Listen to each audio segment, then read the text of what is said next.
우리가 만세를 부를 그 3.1절 당시의 상황은 어땠을까요? 거의 절망 상황입니다.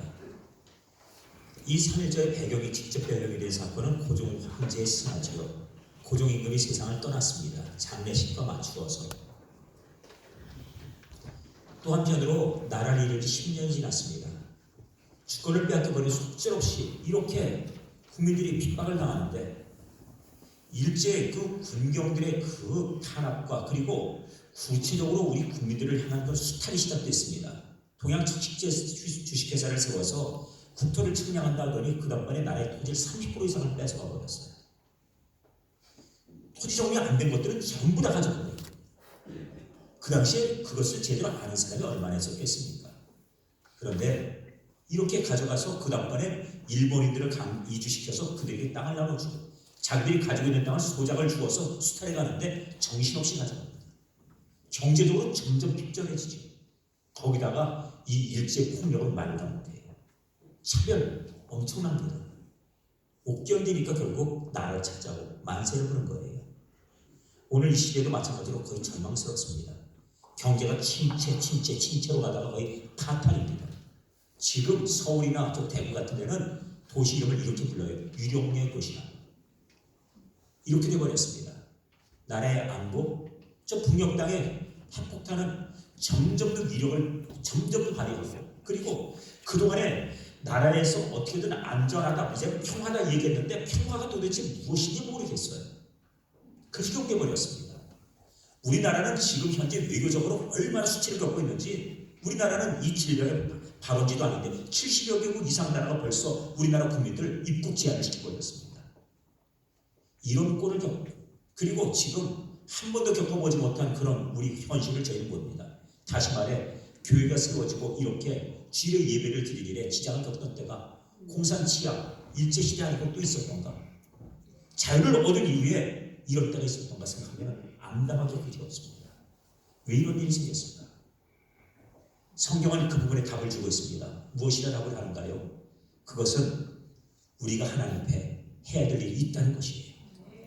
그걸 놓치고 있다는 것이죠. 그게 무엇인가요? 기도입니다. 기도해야 돼요. 특별히 전염병이 창궐합니다. 전염병 창궐하는데 우리는 마음속에 상당히 겁을 내고 두려워합니다. 심지어 공포까지 느껴요. 이렇게까지 빨리 막 번져나가나. 근데 이 다행스러운 것은 그래도 동두천에 이 양주 의정부권에 아직까지 환자가 한 명도 없답니다. 끝까지 하나님이 지켜주시길 바랍니다. 지난주 목요일날 이 신앙대학 교수님 만났는데 그 교수님 그러세요. 동두천에 들어올 때 행복하대요. 환자 한 명도 없는 깨끗한 지역이라서.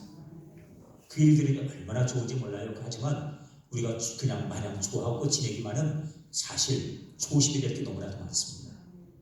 그래서 조심하면서 해야 될 일이 있다면 기도하는 것이다.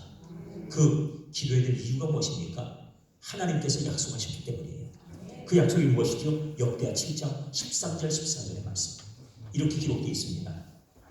홍매가 하늘을 닫고 비를 내리지 않거나 이런 일이 있거나 비가 내리지 않는 일, 또 메뚜기들에게 토산을 먹게 하거나 메뚜기 떼가 쓸어가거나 재앙이죠. 또 혹 전염병이 내 백성 가운데 유행하게 할 때 이런 일이 일어나게 되면 우리가 할 일이 있습니다. 특별히 세 번째 전염병이 내 백성 가운데 유행하게 되는 이런 상황에 우리가 해야 될 일 14절에 같이 보세요. 14절 시작. 내 이름으로 일컫는 내 백성이 그들의 악한 길에서 떠나 스스로 낮추고 기도하여 내 얼굴을 찾으면 내가 하늘에서 듣고 그들의 죄를 사하고 그들의 땅을 고칠지라. 할렐루야. 이런 약속이 있기 때문이에요. 그래서 기도해야 되는 겁니다. 무엇을 기도해야 될까요? 그것은 우리의 죄를 고치는 겁니다. 오늘 여기 말씀한 대로 악한 길에서 떠나라 그러는데 악이 도대체 무엇입니까? 그것은 선한 일을 하지 않는 것도 악이고 또 하나님 기뻐하시지 않는 자리에 있는 것도 악이에요. 여기에서 떠나라 말씀하고 스스로 경배하여 스스로 낮추고 기도하여 하나님의 얼굴을 찾으라는 것이에요. 하나님을 찾으라고 말씀합니다. 이것이 우리가 해야 될 일이죠. 이제 교회 하나님께서 분명히 주신 말씀을 따르면 회개하라는 것입니다. 회개하라는 것. 교회가 회개될 제목이 무엇이 있습니까? 오늘 본문에 그것이 나와 있어요. 여기 이렇게 말씀이 나와 있지요. 여기 3절 구름에 머물렀던 이스라엘 하나님의 영광이 성전 문 문지방에 이르더니 하나님께서 교회를 통해서 주신 말씀이에요. 여기에서부터 여호와께서 그 가는 베옷을 입고 서기관의 먹그릇을 찬 사람을 불러 이 서기관의 먹그릇 이것을 가지고 사실은 성경을 필사했었어요. 그런데 이 먹그릇 가지고 뭘 하라고 명하시냐면 여호와께서 이르시되 너는 예루살렘 성읍 중에 순행하여 예루살렘 거리를 다니라는 것입니다. 그 가운데서 행하는 모든 가증한 일 무엇입니까? 예루살렘 거리에서 가증한 일, 우상 숭배, 하나님을 버리고 대신 우상을 섬기는 이런 일들, 그런 일로 말미암아 탄식하며 우는 자의 이마에 표를 들여주라 하는 얘기예요. 이마에 표를 주어라. 그러면 이것이 우리의 죄이고 이것 때문에 회개하라고 말씀하시는 겁니다.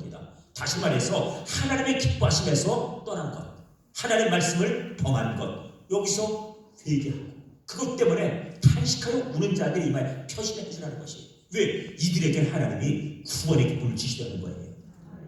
그렇기 때문에 우리가 해야 될 일이 있다면 이 일을 따라서 우리가 하나님 앞에 엎드려 기도하는 것입니다. 이 시대 때 우리가 해야 될 기도가 있어요. 첫 번째, 제일 먼저 해야 될 회개의 기도는 무엇인가 하면 하나님 대신 재물을 사랑하는 것을 회개해야 합니다. 하나님 대신 재물이라고 하는 우상, 그 당시로서는 바알과 아셈, 지금 이 시대는 만몬이라고 하는 이 재물, 바로 그것입니다. 돈이면 다 되는 것, 돈이 중요해서 돈이면은 인생의 최고라는 것, 이것만 있으면은 내가 원하는 모든 욕망을 다 해결할 수 있고 더 편안하고 더 쾌적하고 남들보다 더 위에 올라설 수 있고, 이것이 있으면은 내 자녀들에게 떳떳하고 이것을 물려주면은 그러면은 내 인생의 본분을 다한 것이 생각한 것 아닙니다. 우리 자녀들이 물려줄 것은 바로 그것이 아니라 신앙이었습니다. 그리고 우리들이 추구할 것은 하나님의 영광이었습니다. 엉뚱한 것을 따라간 바로 이 죄를 회개된다는 사실이에요. 그리하지 못한 것, 회개하라는 겁니다. 두 번째 회개의 제목이 있다면 그것은 바로 동성애를 묵인한 것입니다. 동성애를 묵인했다는 얘기가 무엇이지요? 그것은 이 사회가 점점 그렇게 방향이 흘러가고 있어요. 이 사회가 그리로 가고 있는 것에 대해서 우리들이 회개해야 된다는 겁니다. 끊임없이 시도가 있습니다. 우리나라의 헌법을 고치려고 하는 시도까지 있었습니다. 하지만 간신히 막아냈어요. 교회가 나서서 막아냈습니다.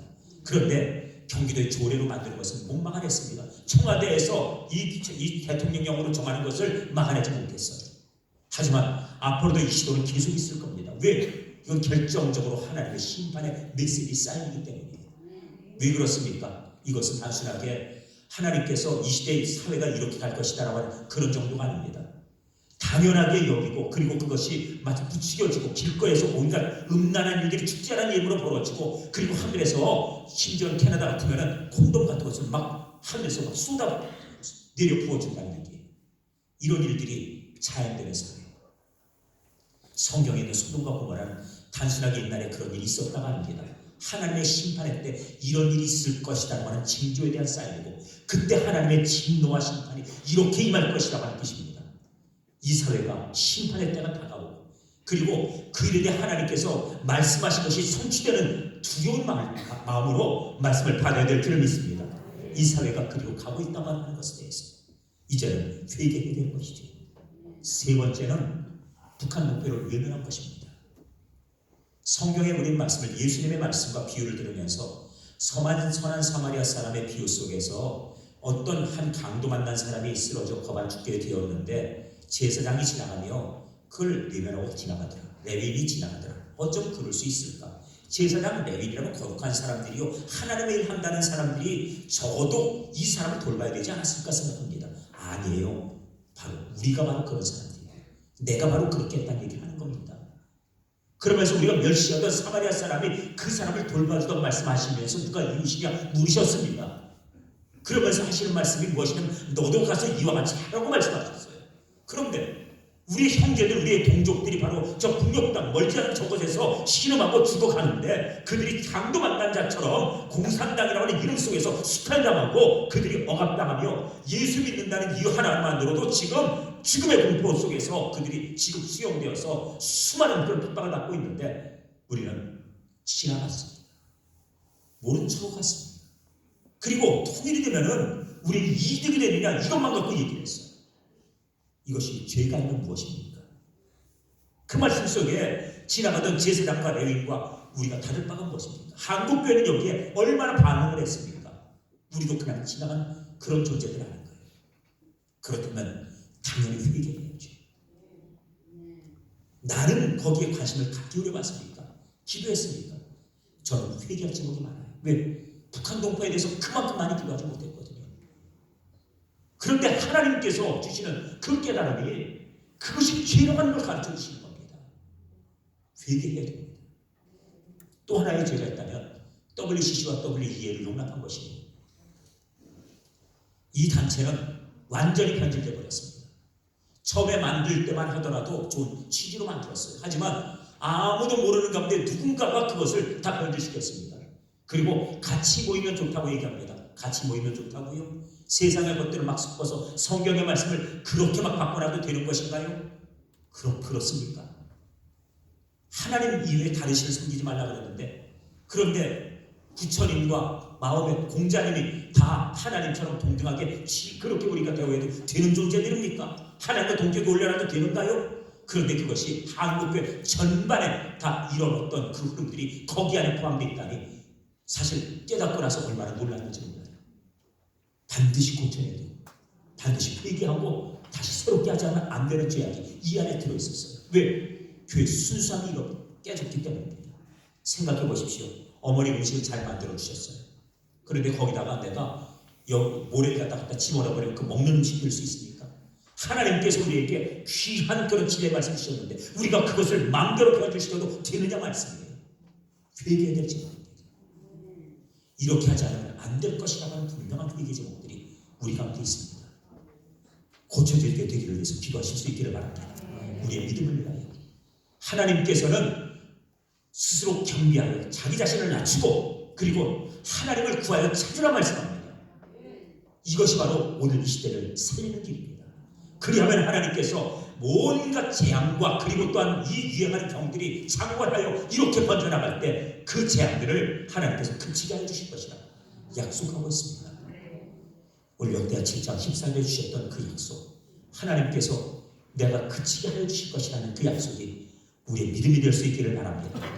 우리의 믿음 변질되지 않도록 기도하는 것 성도의 도리입니다. 자, 이제 오늘 제가 두렵게 받을 말씀이 오늘 본문에 나와 있습니다. 5절부터 나와 있죠. 무엇이라 말씀합니까? 그들이 대하여 내게 이르시되 너희는 그를 따라 성읍 중에 다니며 불쌍히 여기지 말며 긍휼을 베풀지 말고 쳐서 그 다음에 늙은 자와 젊은 자와 처녀 어린이와 여자를 다 죽이되 이렇게까지 말씀해요. 긍휼을 베풀지 말아라. 그들에 대해서 어떤 불쌍히 여기는 마음 갖지 말아라. 심판의 때는 이렇게 가는 거예요. 분명히 그렇습니다. 심판의 때는 긍휼과 불쌍히 여김이 없습니다.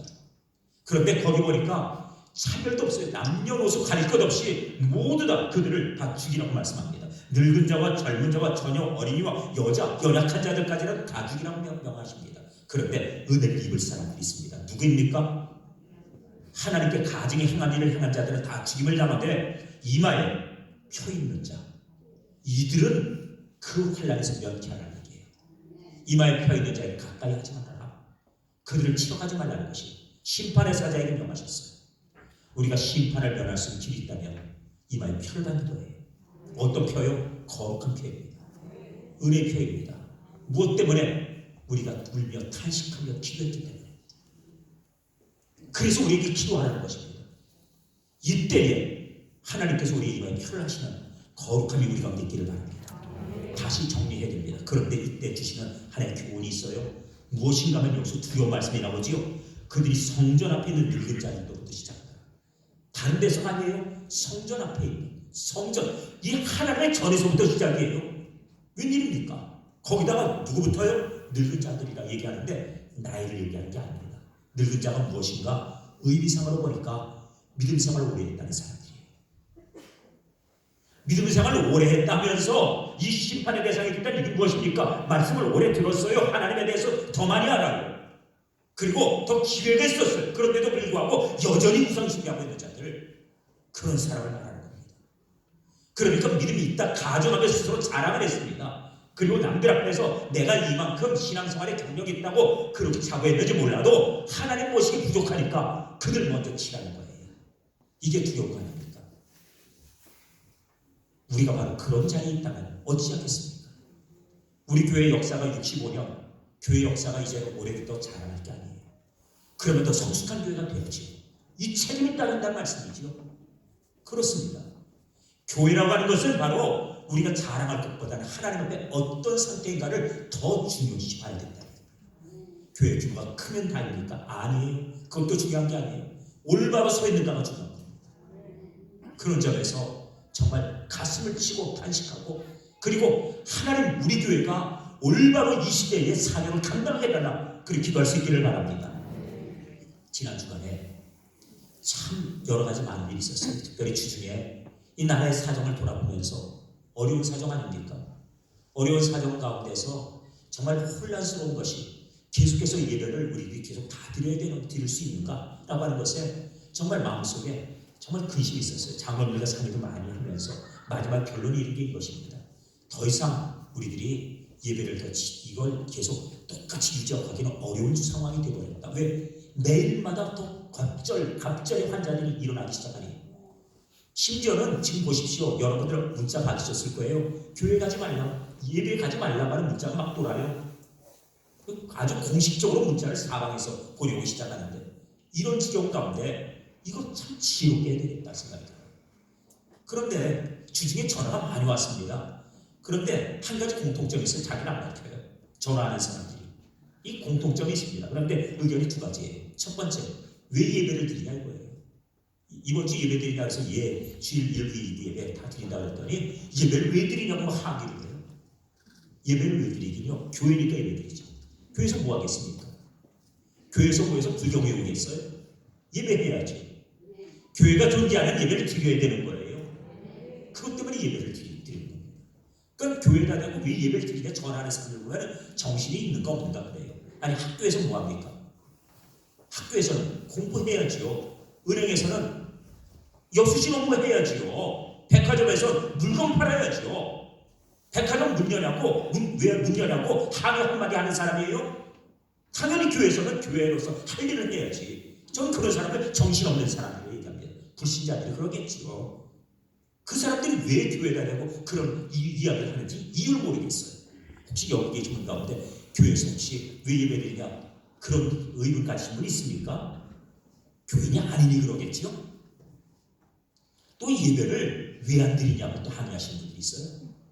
참 지혜로워야 됩니다. 왜 답변을 해드리지? 어제 우리 권은영 목사님한테 안부 전화를 했어요. 목사님 교회 괜찮은가요? 그러길래 우리 지난주까지는 다 예배를 했는데 이번 주부터는 조금 더 조심해야 될 것 같다고. 그랬더니 울산 큰일이에요 하면서 울산에 한두 얘기를 해요. 무슨 일이 있었던가 보니까, 물론 제가 그 교회 이름을 들었는데 그 교회 이름을 얘기 안 했습니다. 왜? 이름을 얘기하는 것 자체가 좋은 게 아니라서 그래요. 무슨 얘기인가 하면은 지역의 한 교회, 그 교인 하나가 대구에 있는 딸집에 갔다 왔다 감염이 된 거예요. 그래서는 병원에 확진 판정받았는데 어디 다녀왔냐 할 거 아닙니까? 근데 새벽기도 갔다 왔다고 한 거예요. 그랬더니 그 교회 당장 2주간 폐쇄됐어요. 폐쇄됐다는 게 뭐지? 주일날 예배 오늘 이 자리에 못 오도록 교회 문을 막아버린 거예요. 그게 폐쇄입니다. 2주간 동안은 아무도 출입 못해요. 그렇게 버렸다는 거죠. 이것도 중요한데 또 하나의 문제가 있더라 하는 얘기를 해줘요. 무엇인가 보니 그 교회, 그 지역사회, 인구가 지금 15만입니다. 그 지역사회 안에서 심지어 자기 동네에서도 누가 물건 사러 오면 그 교회 다니냐 묻는데요. 그래서 그렇다고 얘기하면은 그냥 쫓아버리냐고, 빨리 나가라고 들어오는데, 그러면서 모이지 말고 수근수근 하면서 그 교회 환자 나왔대 그 얘기하는데 그 교회는 앞으로 큰일 났다는 거예요. 생각해 보십시오. 만에 하나 우리 교회가 작은 교회가 아닙니다. 규모가 작지 않은 교회예요. 특별히 동두천에서는 중심되는 교회입니다. 한 명의 교회 나왔다고 하게 되면은 우리 교회에 어떤 일 벌어지겠습니까? 지역사회 안에서 동성교회 교인이냐 안 할 것 같아요? 여러분들 하시는 사업, 새생업 지장 없을 것 같습니까? 다 있어요. 보호하자고 하는 뜻이에요. 그래서 주일 성수는 지키자. 이건 지키자는 겁니다. 대신에 우리들이 모여서 하던 다른 개인적인 어떤 우리 새벽 기도나 아니면 심야기 도나 이런 것들은 다른 방식으로 기도하는 것을 안내하자. 그렇게 한 거예요. 이 목사는 어찌 고민이 없겠습니까? 모든 예배 끝까지 평소처럼 다 하고 싶은데 그리 할 수 없는 것에 대해서 안타까움이 왜 없겠습니까? 거기다 대고 누가 전화해서 왜 예배를 다 평소처럼 하지 않냐 이렇게 묻는다면 뭐라고 답을 해야 되겠어요? 그래서 어느 날 갑자기 동성교회 한 사람의 환자가 나왔다 그래서 문 닫아버리면 속이 후련하시겠습니까? 그런 상황에 대해서 우려하며 교회를 질서를 지키자고 하는 이 고충이 얼마나 큰 고통이겠어요? 그런 걸 감안하셔야 된다는 얘기예요. 그러니 함부로 말할 게 아니에요. 우리가 하나님 앞에 예배자로 있어야 됩니다. 그리고 우리가 해야 될 일이 있다면 그것은 끝까지 교회가 거룩해지는 것뿐이에요. 이게 답입니다. 이 시대에 하나님께서 재앙을 주신 것은 교회대로 기도하라는 뜻이고 교회 순수함과 교회 본질을 잃어버리지 않는다를 점검하라는 뜻이 들어있는 겁니다. 이것이 바로 우리가 사는 길이라는 말씀이죠. 오늘 하나님께서 주시는 이 말씀 그렇습니다. 성전에서부터 시작하라. 늙은 자들부터 시작했더라. 이것 참 두렵게 받아야지. 그래서 교회를 위해 기도해야 됩니다. 우리 교회가 하나님 말씀대로 제대로 가고 있는가 여기에 대해 생각을 해야 된다는 얘기예요. 마지막으로 주시는 말씀이 있습니다. 마지막으로 주시는 말씀은 바로 8절 말씀이에요. 8절 말씀을 같이 볼까요? 8절이 있습니다. 시작. 그들이 칠 때 내가 홀로 있었는지라 엎드려 부르짖어 이르되 아하 주여 구하여 예루살렘을 향하여 분노를 쏟으시오니 이스라엘의 남은 자를 모두 멸하려 하시나이까. 할렐루야. 할렐루야. 이스라엘 남은 자 모두 멸하려 하시나이까. 다 죽을 것 같다는 거예요. 이러다 다 죽게 생겼습니다. 특별히 생각해 보십시오. 엊그제 서울의대 나오신 그 의사 선생님 한 분이 그런 얘기를 해요. 관리사 못하면 전 국민 50% 60% 이상 감염돼 있습니다. 잘 관리해야 된다. 저절로 그럼 이 탄식이 안 나오겠습니까? 잘해야죠. 이 감염력이 보통이 아닌데. 그런데 우리들이 여기서 한 가지 해야 될 일이 있어요. 하나님께서 기도하라 하시지 않았습니까? 나라가 일이 빠지면 뭘 해야죠? 기도해야 돼요. 그래 특별히 나라를 위해서 기도할 때는 그때는 하나님께서 요구하신 바가 금식이에요. 나라 위해 기도하실 때 이 다니엘도 그렇게 기도했고 그런가 하면은 나라의 지도자들이나 아니면 성도들이 나라를 위해 기도할 때는 반드시 먼저 하는 일이 있다면 금식하며 기도한 것입니다. 하나님은 금식하여 기도하는 것을 기뻐하십니다. 금식 기도하라고 했더니 밥 안 먹었어요. 이건 금식이 아니에요. 굶은 거지. 내가 형편 가운데 일을 해야 되는 처지니까 오전에 금식하고 나는 그리고 대신 하나님 앞에 이 기도로서 대신 하나님께 우리 민족을 위해서 구하겠다. 이런 의지를 가지셔야 돼요.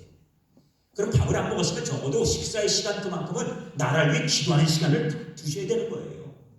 그리고 이 내가 식사하면서 그때 들어야 될 경제적인 비용이 이것이 비축됐다면 이것을 모아가지고 어려운 사람을 돕게 하는 것이 바로 금식의 정신입니다. 여기까지가 금식이에요. 밥을 안 먹는 건 그냥 굶는 겁니다.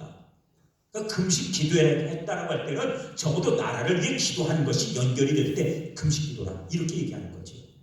나라를 위해 기도할 수 있기를 바랍니다. 기도해야 되는 거죠. 그런데 나는 하루를 금식하겠다 혹은 3일을 금식하겠다 작정해서 기도하는 것 이제는 그것이 필요할 때가 됐습니다. 적어도 동성교회 성도들이 이런 위기 때 나라를 위해 금식하는 것을 잃어버리는 건 안 되는 일이에요. 적어도 이럴 때 기도하라고 하나님이신 방법이 바로 금식하는 길입니다. 그 작정들을 하시고 금식에 동참하십시오. 그리고 정말 간절한 기도 하나님께 드려줄 수 있기를 바랍니다. 특별히 이번에 예배를 저희들이 어떻게 드릴 것인가에 대해 고민을 하고 그리고 목사님들 회의도 했어요. 새벽 기도를 못하게 되면 어찌할 것인가. 그랬더니 목사님들이 이런 제안을 했습니다. 우리가 말씀 대행전 하고 있는데 그렇지요? 말씀 대행전 하고 계시죠? 안 하십니까? 하시지요? 말씀 읽으셔야 됩니다. 하루 30분 아침에 일어나서 눈 뜨는 대로 30분 이상 말씀 읽고 30분 이상 기도하고 평소 새벽 기도처럼 하던 것을 개인적으로 유지하시란 말씀이에요. 위기 때는 이렇게도 하는 겁니다. 그 대신에 교회에서 새벽 기도 안 한다 못 모인다 그러면은 내가 개인적으로 기도한다가 돼야지 새벽 기도 없으니까 나 기도 안 한다고 가면 곤란하지 않습니까? 우리 심야기도는 어떻게 할 것이냐? 가정에서 가정예배로 하자고 했어요. 그래서 가정예배 순서지를 만들었는데 가정에서 한 장씩 가져가십시오. 인수해 놓았으니까요. 잘 준비해 놨습니다. 무엇을 기도해야 될지 그리고 가정예배 어떻게 해야 될 것인지 기도 제목을 여기에 그래서 회개를 위한 기도 제목 그리고 이번 질병 코로나19 비상사태를 위한 기도 그리고 교회를 위한 기도 나라 민족을 위한 기도를 여기 실어 놓았습니다. 그 시간만 기도하지 마시고 이 기도 제목 가지고 개인적으로 기도할 때나 아니면은 여러분들께서 각자 가정 예배를 할 때나 각자 기도하는 그 시간에 이 기도 제목을 가지고 이 질병 지나갈 때까지 계속 기도해 주시길 바랍니다. 이렇게 해서 기도의 삶을 계속 유지해 나가시는 게 중요하다는 말씀이에요. 수요기도회 때는 어떻게 하면 좋겠습니까? 그때는 자발적으로 우리 수요기도회 인원이 사실 모이는 인원만큼은 더 모이겠죠. 모이고 싶은 사람만 있을 거예요. 그리고 우리 구역은 그래도 모여서 하나님께 예배하자는 그런 식구들이 있거든. 자발적으로 원하는 식구들이 모여서 수요일날 그 예배를 드리십시오. 물론 평소처럼 우리 구역을 위한 순서지를 마련해 놓도록 하겠습니다. 그렇게 해서 대규모로 모이는 일을 지금 가능한 한 자제해달라고 나라에서 요청하거든 소규모로 모이는 그런 일들을 하시면 좋겠습니다. 그래서 우리가 이렇게 예배자로 모이되 많은 식구를 모이지 못해도 다만 두세 사람이 모여도 그리스도 이름으로 모이면 주님께서 함께 하신다 약속하셨으니 그것을 우리가 믿고 하나님께 예배자의 삶을 유지할 수 있게 되기를 바랍니다. 이기 때는 이렇게 하는 게 참 중요한 거예요. 특별히 제가 참 우려하는 게 하나가 있습니다. 지금 이 사태 오니까 누가 잘못했느냐 자꾸 노래해요. 대통령이 잘못했다 얘기하는 사람이 있습니다. 분명히 잘못한 게 있죠. 왜 그렇습니까? 이런 위기 상황이 오면은 위기 상황에 민첩하게 대처하고 여기까지 오지 않도록 하는 그런 정책들을 잘 해줘야 되고 또 위기가 커지지 않도록 사실 수습하는 일에 본인이 얼마나 잘못했든 잘했든 잘못했든 떠나서 국민들 앞에 이런 지경까지 오게 된 것에 대해서 정말 송구하게 생각한다고 얘기를 해야지요. 잘못한 거 맞아요. 그러나 그거 탓하고 있다고 해결되겠습니까? 신천지가 지금 문제덩어리고 맞지요. 그 모임 때문에 말이 그렇지 거기가 병이 병상처럼 해가지고 자기들끼리 모임 이쪽 저쪽 다 이렇게 연결해놨으니 병이 퍼져나가는 건 아닙니까? 또 그뿐 아니죠. 자기들 가운데 그 감추고 속인 게 얼마나 많은지 제대로면 정부 공개 안 하니까 이 병에 대해 대처 못하는 건 맞지요. 그러나 탓한다고 지금 해결되겠습니까? 목회자가 잘못한 거 있습니다. 저도 그런 얘기 들어요. 저 집에 들어갔더니 한 번은 우리 식구가 그러더라고요. 목사 엎드려서 회개 기도하면 해결됐대요. 그래서 제가 고맙다고 그러면서 마음속으로 속이 상해요. 왜? 지금 당장 우리들이 누가 잘못하고 이런 얘기 지금 하는 것이 지금 당장 중요한 얘기는 아니에요. 신앙의 자세를 이제 돌아보는 것, 그 차원에서 좋습니다. 자, 분명히 그래요.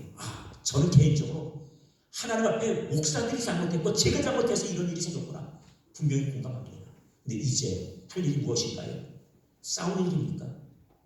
탓하는 일입니까? 중국이 우리한테 얼마나 나쁜 영향을 끼쳤어요. 이 병이 거기서 오지 않았어요. 일본은 지난날에 우리 역사 가운데 우리 괴롭히지 않았습니까? 중국은 우리 6.25 때 통일되면 막지 않았어요. 미국 제국주의자가 우리를 갖다 식민지화해가지고 우리를 수탈한다고 그렇게 주장하는 그런 무리들은 없습니까? 그러면 이 나라 저 나라 탓하고 도대체 우리는 뭡니까? 그래갖고 살겠는가?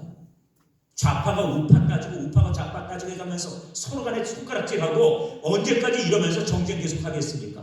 옛날 단판 싸움 무엇이 차이가 있겠어요? 이래서 나라가 살겠는가?